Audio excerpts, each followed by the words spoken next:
In this video, we're going to be working on a Lenovo Legion laptop that came in for no power and the laptop does not charge.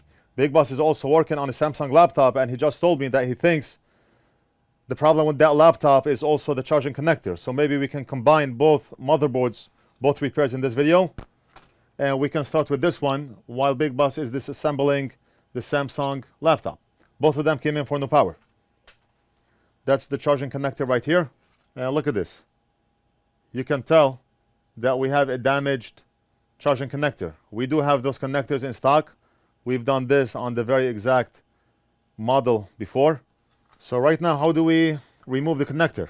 We can either apply heat, a lot of heat, and desolder the connector, or we can apply low melt solder and we should be able to easily remove the connector. To do this the safe way, we're gonna apply low melt solder. I've done a lot of charging connector or charging port replacements on laptops, and almost always I use low melt solder because I do not want to bombard the board with a lot of heat, causing unwanted issues. When you apply a lot of heat, you can risk warping the board or knocking components off the board or tampering with BGA chips.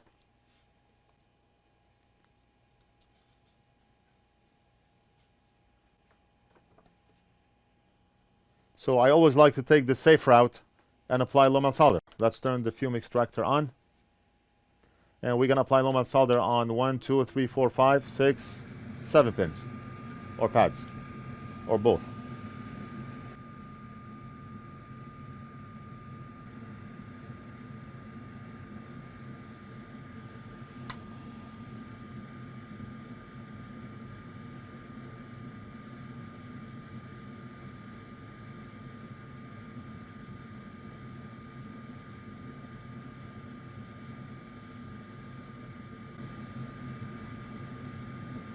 And look at this.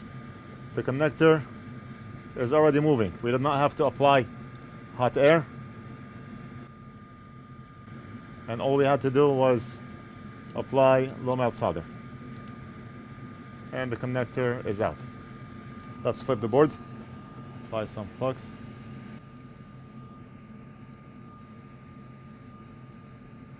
All right, we're all clean. Very nice. Let's get rid of the glare.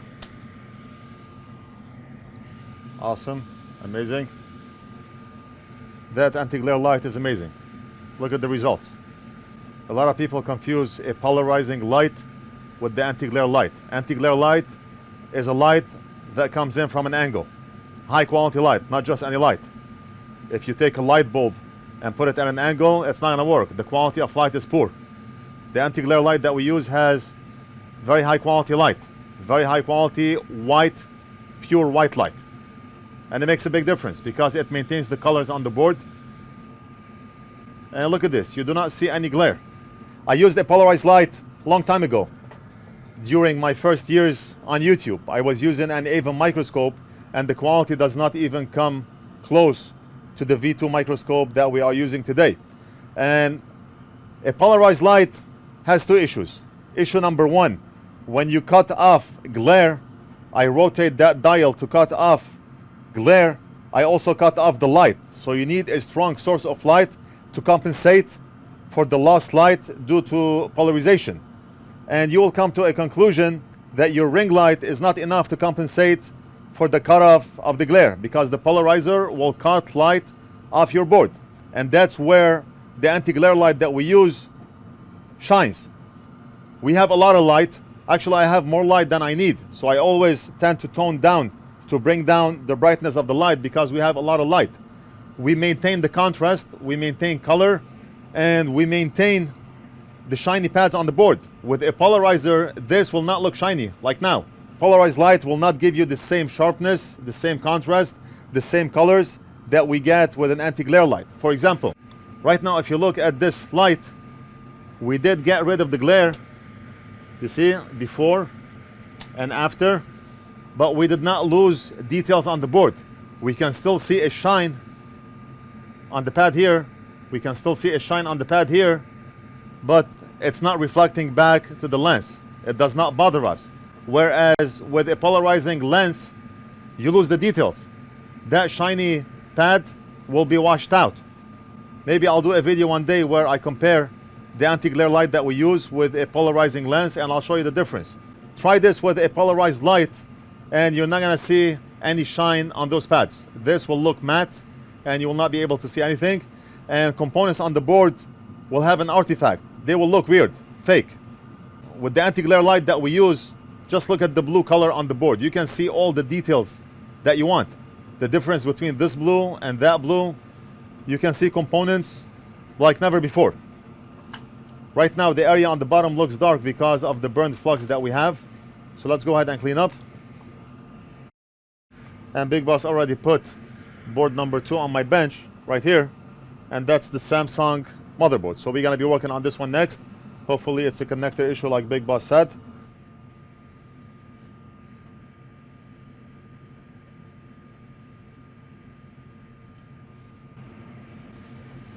The braid or the wick sucked all the solder and it's not accepting any more solder. That's when we cut the wick off. And I had some viewers ask, what happens when the wick has all the solder? Can we clean it?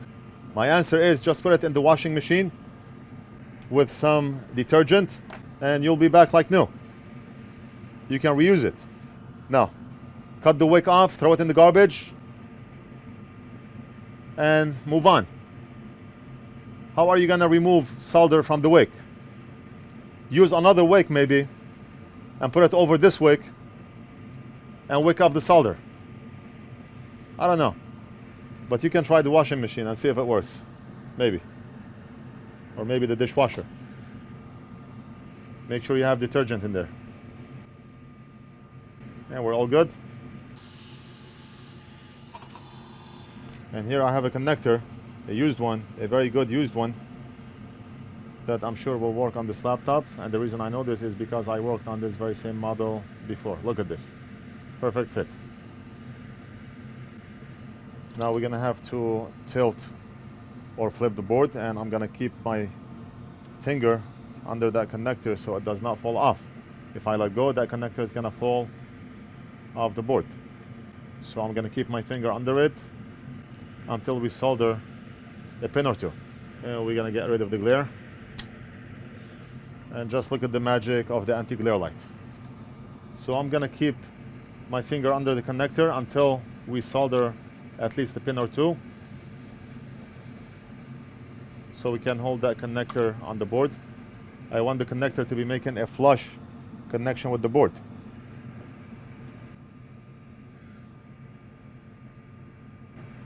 That's pin number 1, and maybe we can do some more here, but I need to apply solder on the tip so we have enough solder to apply.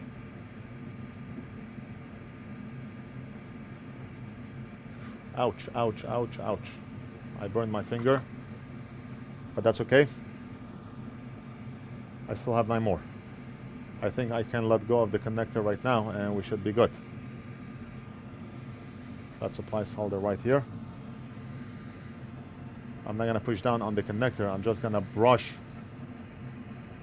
the tip of that connector so we do not push it down. Just like that. We'll go over it one more time, but let me just finish the rest of the pins.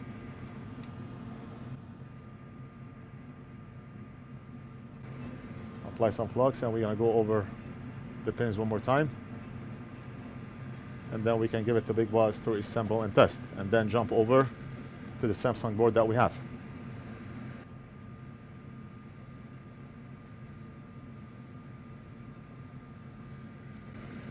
I have a customer's alarm going on in the background. I think an iPhone. And lastly, we're just gonna brush over this one here, and we're done. The job is done. I feel like I may have gotten some alcohol on the lens because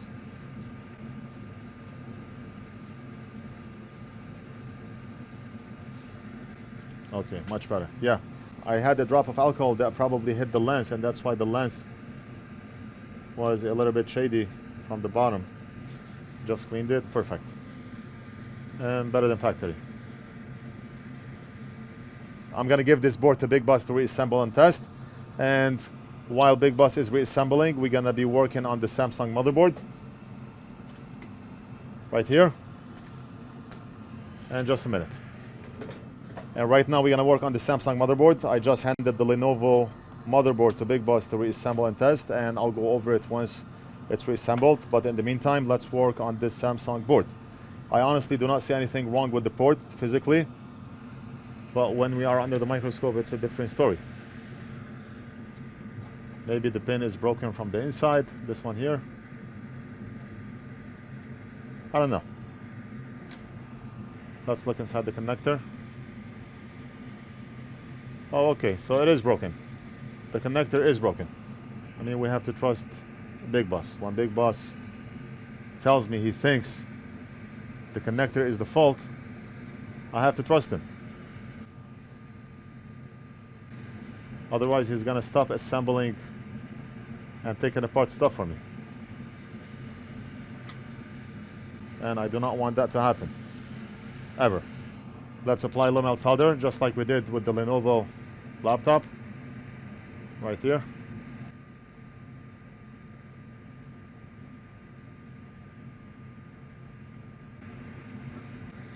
And we have 3 more in the center, and we should have enough solder on the tip. Like I always mention, a little bit of low melt solder goes a long way. And that connector is already out. Bye-bye. That connector is already out. Who needs hot air? Low melt solder and we're done. And if you're wondering where you can buy low melt solder, I always mention it for all new viewers. Low melt solder, Flux, tweezers, hot air stations, soldering stations, thermal cameras, grinding pen, all the tools that you need and all the tools that we use here are sold on our site. Just log into NorthridgeFix.com, click on shop, order what you need, and orders almost always ship out same day. We carry and stock all those items.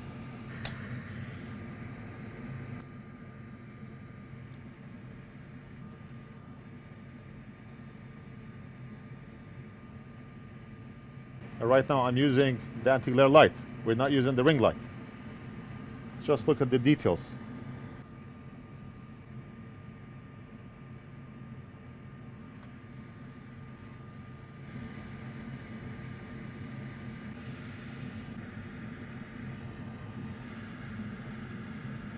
Right here, we're gonna flip the board, and I'm gonna put my finger under the connector so the connector does not fall off the board.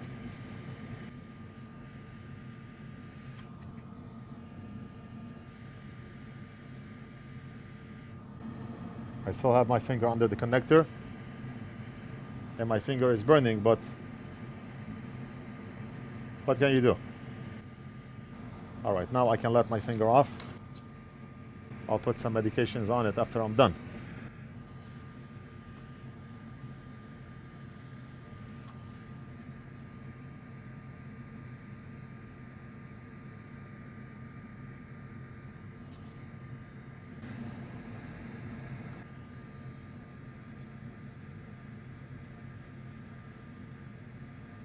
Okay, we're all good.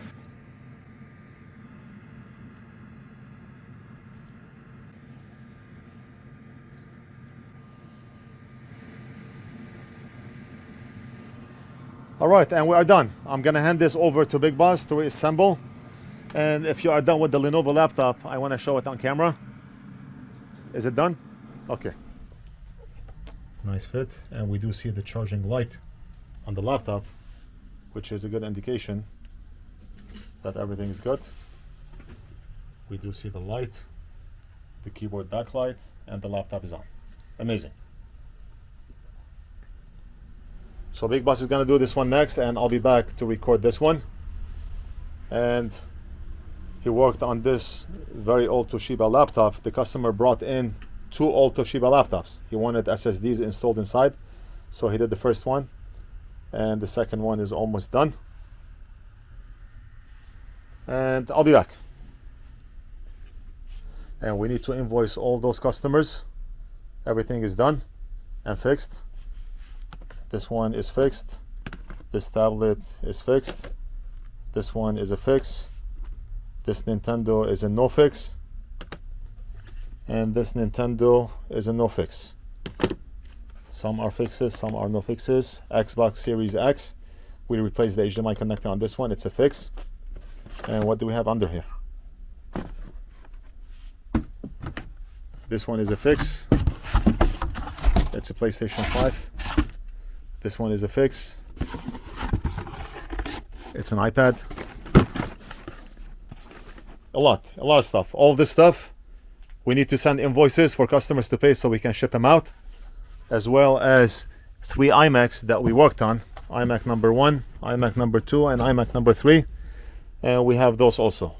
A lot of work. A lot of work.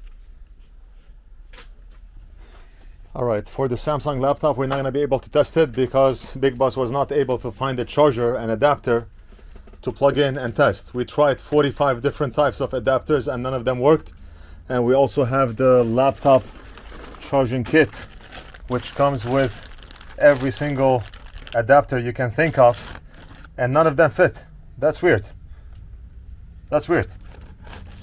We're gonna call the customer and ask him to bring his own adapter so we can test it. If the customer does not have an adapter, then we have to buy one for him and test, but there's no reason why this would not work. We did solder on the connector properly, all the pins, and it should work. But we're not gonna be able to test it on camera. That's it. I hope you enjoyed this video. Let me know what you think. Leave it down in the comments, and I'll see you again in the next video.